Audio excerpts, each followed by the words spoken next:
Your ex-wife's boyfriend? My mother's voice cracked. He just put your son in the ICU. The world narrowed to static. He said he'll finish it tonight. She was crying, whispering between sobs.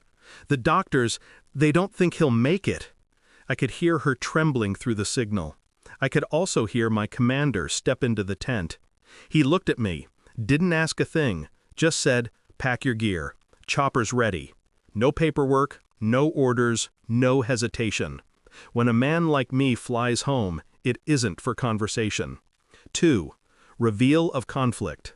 The hospital smelled like iron and disinfectant. Machines beeped like gunfire in the distance.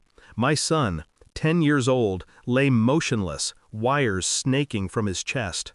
The nurse said he fell. That's what the boyfriend told her. Fell. But my son's injuries weren't from a fall.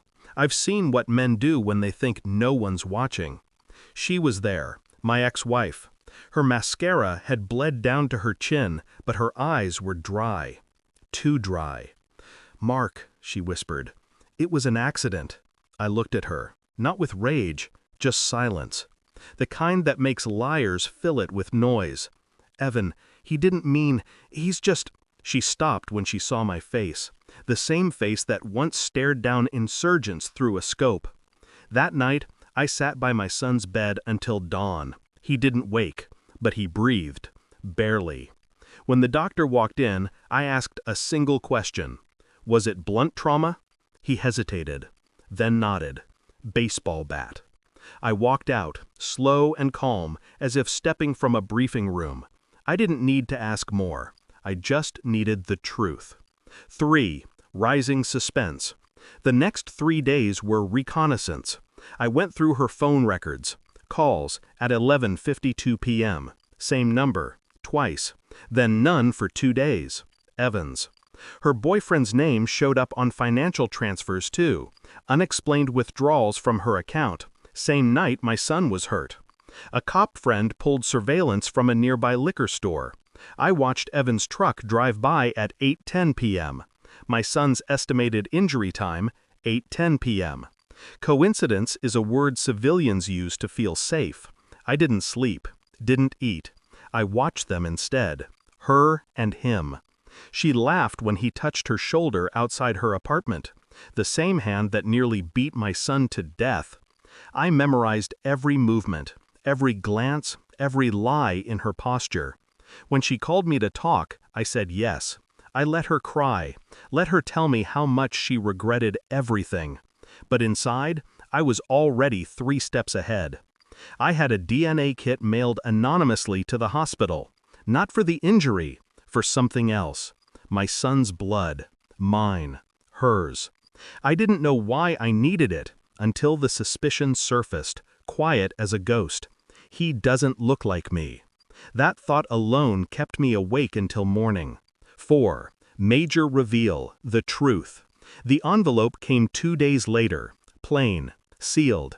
I opened it under the same light that once shone on interrogation tables. Paternity? Excluded. I read it twice, then once more. The words didn't move, but the ground beneath me did. He wasn't mine. He never was. I thought of the years, birthdays, sleepless nights, promises, all built on someone else's blood. She didn't know I knew. Not yet. That night, she came to my apartment, eyes swollen, hands shaking. She wanted forgiveness. "Mark, please," she whispered, "you have to believe me. I didn't know he'd hurt him." I handed her the envelope, said nothing. She opened it, read. Her breath caught like a gun misfiring. I can explain." "No," I said quietly. "You can't." Her face collapsed. The silence between us was heavier than any war zone. 5. Cold confrontation, revenge moment. I waited 3 more days. Let her panic. Let her wonder what I'd do. When she finally called, I told her I was at the hospital. She arrived in tears, running through the hallway. The doctors had discharged my son that morning. She didn't know. I'd already signed full custody papers, her signature forged by a pen I'd used in a dozen covert ops. Evidence of abuse had been forwarded anonymously to child services. Her boyfriend's arrest warrant was issued an hour ago for attempted murder. And the DNA report? A copy was sent to his employer, to her parents, to every person whose approval she craved. No shouting, no threats, just truth.